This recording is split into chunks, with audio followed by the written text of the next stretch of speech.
No primeiro ano C, vamos à correção da atividade que foi para casa.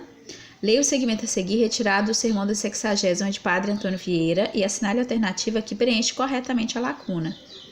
Supostas essas duas demonstrações, suposto que o fruto e efeitos da palavra de Deus não fica nem por parte de Deus, nem por parte dos ouvintes. Olha só, o fruto e efeito da palavra de Deus não fica nem por parte de Deus, nem por parte dos ouvintes.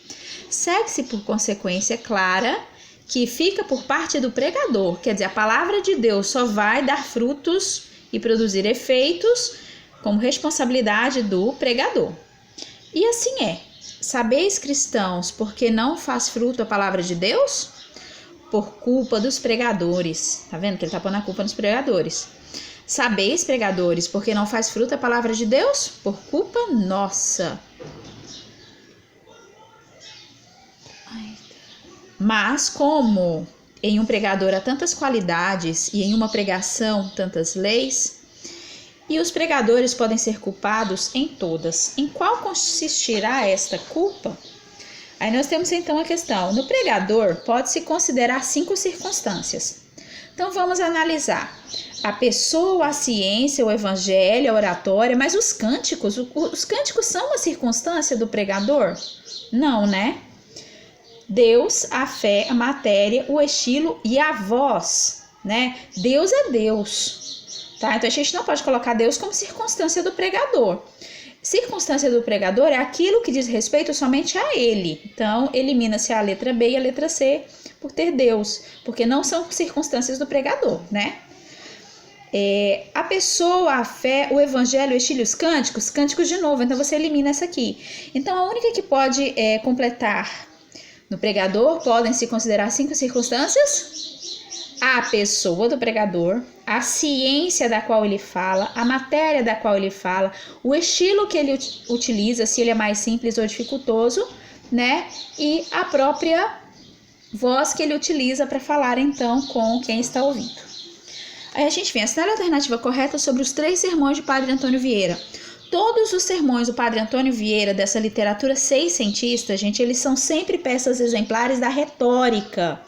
Que é retórica? É a arte de falar, né? Tá? Então, todos os 3 sermões são peças, são textos exemplares da retórica, da arte de falar, com a finalidade de despertar a consciência moral dos fiéis. Então, sempre os sermões, eles têm o objetivo sempre de fazer o quê?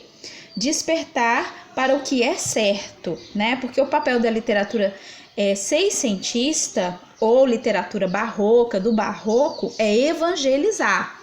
Então, o objetivo deles é sempre despertar a consciência moral de quem? Dos fiéis que estão ouvindo o sermão. Sermão da 60ª. Nunca na Igreja de Deus houve tantas pregações, nem tantos pregadores como hoje. Pois, se tanto se semeia a palavra de Deus, como é tão pouco fruto? Não há um homem que em um sermão entre em si e se resolva. Não há um moço que se arrependa. Não há um velho que se desengane. Que é isto? Assim como Deus não é hoje menos onipotente, assim a sua palavra não é hoje menos poderosa do que antes era. Pois a palavra de Deus é tão poderosa, se a palavra de Deus tem hoje tantos pregadores, por que não vemos hoje nenhum fruto da palavra de Deus? Esta tão grande e tão importante, quem que é esta tão grande e tão importante? A palavra de Deus, né? E tão importante dúvida, será a matéria do sermão. Quero começar pregando-me a mim. A mim será e também a vós. Ou seja, vou pregar para mim, mas também a vós. A mim para quê? Para aprender a pregar. Olha a finalidade aqui, para aprender a pregar. Agora, a vós que aprendais a ouvir. Questão agora. No sermão da 60ª, Padre Antônio Vieira questiona a eficácia das pregações. Para tanto, apresenta como estratégia discursiva sucessivas interrogações. Foi o que ele fez? Ele usou um monte de interrogações no texto como estratégia discursiva? Ele usou muitas perguntas, muitas interrogações? Sim, né? As quais têm por objetivo principal fazer o quê? Provocar a necessidade e o interesse dos fiéis sobre o conteúdo que será abordado no sermão, Quando você faz uma pergunta, você está se dirigindo especificamente a quem está te ouvindo. Então, de certa forma, você está provocando a necessidade dele te ouvir, não é isso? Então, não é conduzir o interlocutor à sua própria reflexão, não é apresentar questionamentos para os quais a igreja não possui respostas, porque as respostas propriamente foram ditas, né? Bem, não foi inserir argumentos à tese defendida pelo pregador sobre a eficácia das pregações e nem tampouco questionar a importância das pregações. Então, o único objetivo lá foi chamar a atenção, né, dos interlocutores, dos fiéis que estavam ouvindo. Aí vem a questão 4. Não se vai buscar altura literária nos primeiros documentos que tratam da terra recém-descoberta por Cabral. Lembra, quando Cabral descobriu o Brasil, entre aspas, ou melhor, invadiu esse Brasil, informações foram escritas, correto? Então, olha só, as informações dizem respeito, sobretudo, ao pitoresco da fauna, ou seja, o que havia de diferente na fauna e da flora, bem como vislumbram as virtualidades econômicas, quer dizer, será que a terra Brasil, a nossa terrinha, nela encontravam-se riquezas, né? E uma empreitada colonizadora. Os interesses e os serviços da igreja também se fariam sentir. Porque lembra, é uma literatura de informação, uma leitura de registros históricos, mas os missionários jesuítas que para cá vieram, também vieram com o objetivo de fazer o quê?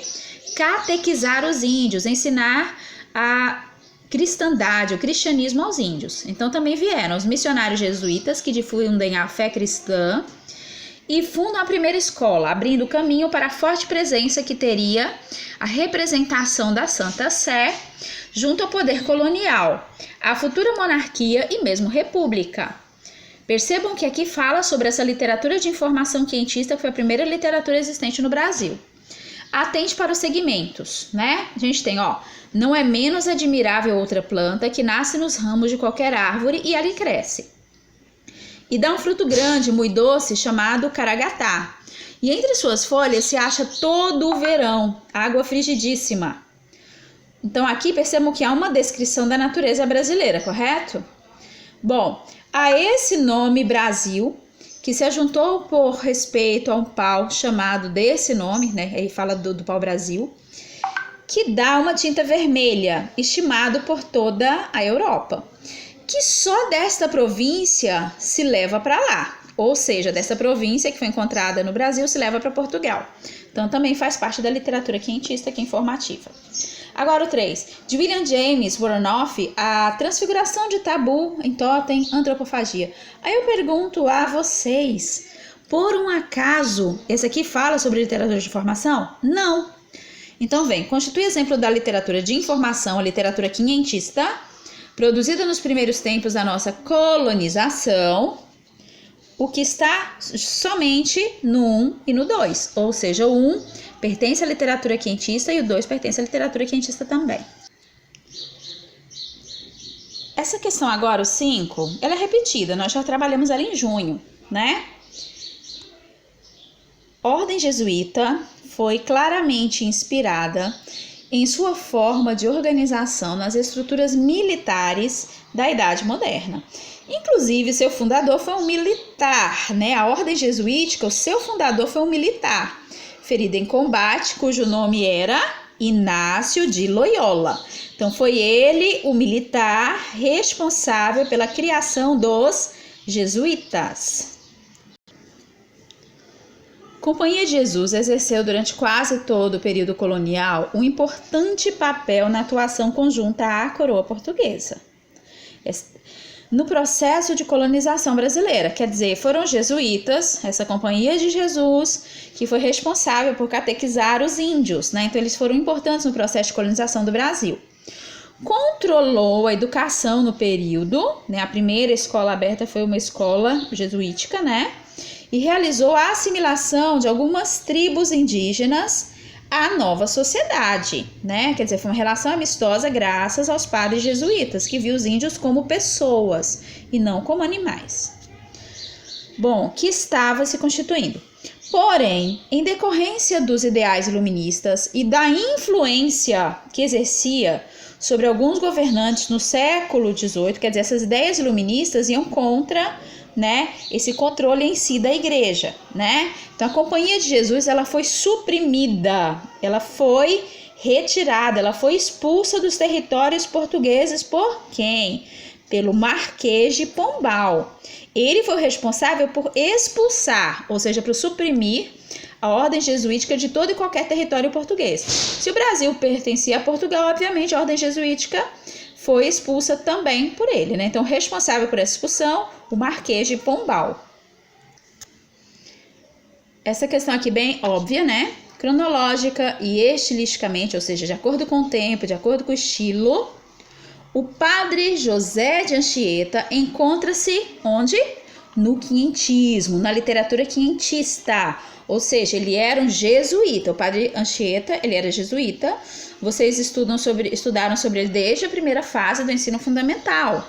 Então, se ele foi responsável pela literatura, tá, dos anos de 1500, ele é literatura quinhentista, que é aquela informativa que levava documentos descrevendo a nossa terra, assim como catequizar os índios. Então, quinhentismo. A8.